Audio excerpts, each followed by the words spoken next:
Por 30 anos, André Bamberski buscou justiça pela sua filha, e por 30 anos ele se deparou com obstáculos muito difíceis de passar. No entanto, ele persistiu. Os instintos paternos de André reinavam supremos sobre toda a frustração e derrota aparentemente interminável. Sua filha tinha sido assassinada e o responsável estava livre. André era um pai que não estava disposto a desistir da sua garotinha. Kalinka Bamberski tinha apenas 14 anos quando sua vida chegou a um fim. Uma jovem gentil e bonita com longos cabelos loiros e olhos azuis. Seu pai a descrevia como a personificação da vitalidade juvenil. Ela era uma adolescente ativa que gostava de esquiar, fazer windsurf e patinar no gelo. Uma chama brilhante apagada cedo demais. Em julho de 1982, Kalinka foi encontrada morta em sua própria cama. A causa da morte era desconhecida e permaneceria assim por um bom tempo. Kalinka foi supostamente encontrada por seu padrasto, Dieter Kronbach, que era um cardiologista muito bem sucedido. Com a chegada dos serviços de emergência, Dieter informou a eles que na noite anterior, por volta das 7h30 da noite, ele tinha injetado em Kalinka um composto, cujo nome ele não mencionou, para ajudar ela a se bronzear mais facilmente. 3 horas depois, ele a verificou e deu um copo d'água para ela. Mais tarde, por volta da meia-noite, ele disse que voltou ao quarto dela porque a luz ainda estava acesa, e ao encontrar ela ainda acordada, deu um comprimido para dormir para ela. 2 dias depois da sua morte, uma autópsia foi realizada por 2 médicos. Bamberski acreditava que, apesar de ser contra as práticas padrão, permitiram que Kronbach estivesse presente na sala durante a autópsia. Ele é citado várias vezes ao longo do relatório de 16 páginas como estando lá na sala. No entanto, as autoridades alemãs insistiram que ele estava do lado de fora da sala e só falou com os médicos posteriormente. Entre as coisas observadas no relatório da autópsia estavam sangue fresco ao redor das genitais da adolescente, que haviam sido rasgados, e uma substância branca dentro dela. Também foram encontradas várias marcas de injeção em seus braços, perna direita e tórax também, além de alimentos não digeridos em seu estômago. Apesar dos evidentes sinais de abuso, Kronbach nunca foi interrogado ou tratado como suspeito. Na verdade, a única vez em que a polícia falou com ele foi no dia seguinte à morte de Kalinka, um dia antes da autópsia, e a conversa ocorreu por telefone com o comissário Gebat, da polícia de Lindau. Kronbach contou ao comissário da polícia uma história diferente da que ele tinha dito originalmente. Ele disse que tinha injetado em Kalinka ferro e cobalto para tratar anemia, embora, talvez desconhecido pelo comissário, Kalinka não sofresse de anemia. Ele também disse a ele que ao encontrar Kalinka inconsciente, ele tinha injetado com dopamina e dilaudide, sendo esse um neurotransmissor que aumenta a frequência cardíaca e o outro sendo um narcótico. Anos depois, a investigação francesa descobriu que ele também tinha injetado com Novidigal, Isoptin e cortisona. Como afirmaram os especialistas médicos franceses, a combinação de dopamina e Isoptin era perigosa. Não foram realizados testes toxicológicos durante a autópsia original e o horário da morte foi estabelecido entre 3 e 4 da manhã, o que não explicaria os alimentos não digeridos. O médico legista alemão nunca analisou a substância branca nos genitais de Kalinka, mas removeu os órgãos sexuais que nunca foram recuperados. Levaria 3 meses até André receber o relatório de autópsia da sua filha, mas nessa época, o promotor local na região de Lindau havia encerrado o caso e um inquérito oficial concluiu que não havia jogo sujo envolvido na morte de Kalinka. Diante de todas essas inconsistências, Bamberski imediatamente solicitou que o caso fosse reaberto e que testes forenses adequados fossem realizados. No entanto, o promotor, que não tinha pressa em responder a Bamberski de forma alguma, negou os pedidos, afirmando que não via motivo para reanalisar as evidências. Até mesmo a ex-esposa de Bamberski, mãe de Kalinka, o acusou de buscar vingança contra Kronbach e recusou a ouvi-lo. O pai dessa menina se recusou a desistir e contratou um advogado alemão chamado Rolf Bosse para ajudá-lo. Bosse conseguiu convencer o promotor a ordenar uma revisão da autópsia.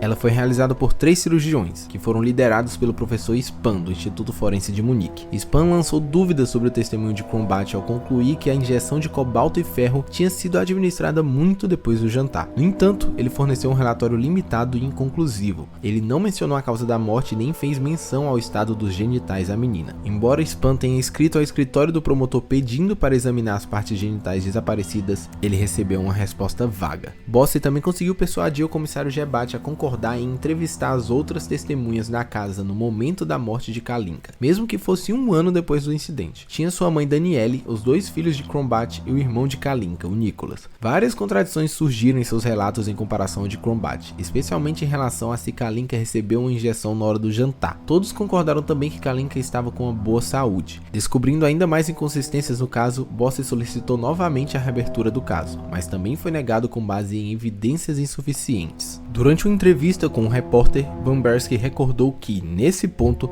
ele sabia que precisava agir de alguma forma. Ele disse que foi para Lindau e distribuiu um panfleto que ele mesmo tinha escrito para os habitantes. Ele falou a eles que eles precisavam saber que em sua cidade havia um médico criminoso, e falou para as pessoas o nome desse médico, o endereço, e disse que ele havia estuprado e matado a sua filha. Era um dia de festa da cerveja na cidade e tinha muitas pessoas lá. Após 2 horas, a polícia veio prender ele. O panfleto também afirmava que Cronbach era protegido por pessoas influentes locais. Cronbach processou com sucesso Bambersky por difamação de caráter e foi concedido uma indenização de 500 mil marcos alemães, que é equivalente hoje a mais de 1.300.000 reais. Ele também foi ameaçado com até 6 meses de prisão se repetisse o ato. Em vez disso, ele obteve uma lista telefônica de Lindau e enviou panfletos para todos através de um correio. Em 1984, Bambersky contratou um advogado francês que entrou com uma queixa contra Cronbach em um tribunal de Paris, mas os procedimentos foram lentos devido à falta de cooperação das autoridades alemãs. Bambersky se perguntou se a obstinação alemã estava relacionada ao histórico de Cronbach no serviço diplomático. Havia rumores que ele tinha trabalhado como agente secreto no Marrocos. No entanto, depois de estudar a lei alemã, ele percebeu que em todos os casos envolvendo um nacional alemão versus um estrangeiro, o alemão sempre vencia. Em 1985, 3 anos e meio após a morte de Kalinka, as autoridades alemãs finalmente responderam às solicitações de Bambersky para reexaminar e testar forensicamente os órgãos sexuais da sua filha. Ele foi informado de que era impossível, pois as partes separadas haviam sido devolvidas à França junto com o corpo. O caixão selado de Kalinka foi posteriormente exumado, mas os órgãos sexuais não estavam lá. Essa evidência chave ausente significa que, de certa forma, Bambersky havia esgotado suas opções, mas ele se recusou a abandonar seus esforços. Em 1988, um relatório autoritativo de especialistas forenses franceses estabeleceu a injeção de cobalto-ferro como a causa da morte devido à asfixia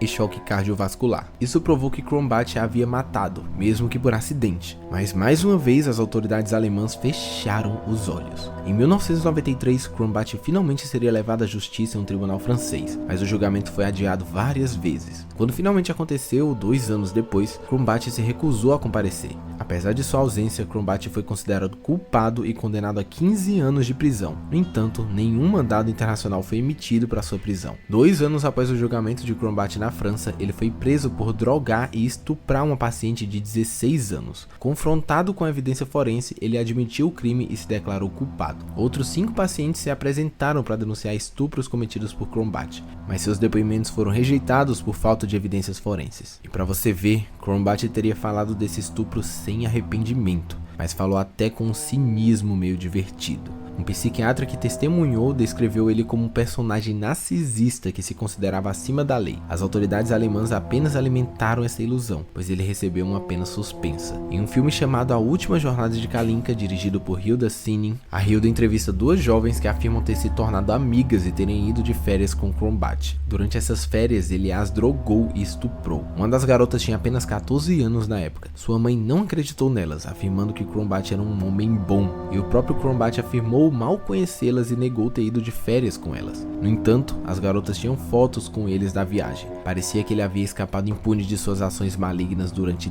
toda a sua vida. Bambersky estava ficando sem opções e tempo. O prazo de prescrição do crime de assassinato da sua filha estava se aproximando rapidamente. Em uma última tentativa desesperada de obter a justiça que merecia, Bambersky se envolveu em um plano para sequestrar Cronbach e entregá-lo às autoridades francesas. O plano não era de sua própria concepção, mas quando ouviu falar dele, estava determinado a garantir que funcionasse. Em 2010, Cronbach foi sequestrado de sua casa e deixado em um beco, onde a polícia francesa foi informada de que poderia encontrar um fugitivo. Cronbach foi capturado. Apesar de todas as tentativas da Alemanha de libertar Cronbach e impedir o julgamento, os franceses os rejeitaram em todas as esquinas. Bambersky também estava prestes a enfrentar julgamento pelo sequestro de Cronbach. Ele estava disposto a ir para a prisão se isso significasse que sua filha obtivesse justiça. Ele recebeu uma sentença suspensa de 1 ano. Quanto a Cronbach, ele cumpriu 9 anos de sua sentença de 15 anos, sendo eventualmente liberado por motivos de saúde em fevereiro de 2020. Ele morreu em um asilo em setembro desse mesmo ano. Kalinka Bambersky era um jovem brilhante com toda a sua vida pela frente. André Bambersky era um pai dedicado com uma forte determinação em ver sua filha descansar em paz. 30 anos é um longo tempo para lutar em uma batalha aparentemente impossível, mas é uma pequena quantidade em comparação a uma vida sem seu filho. Graças a Bambersky, seus advogados e as autoridades dedicadas encontradas na França, Crombat acabou sendo julgado por sua vida de desserviço, proporcionando a Kalinka e todas as suas outras vítimas a paz de espírito que merecem.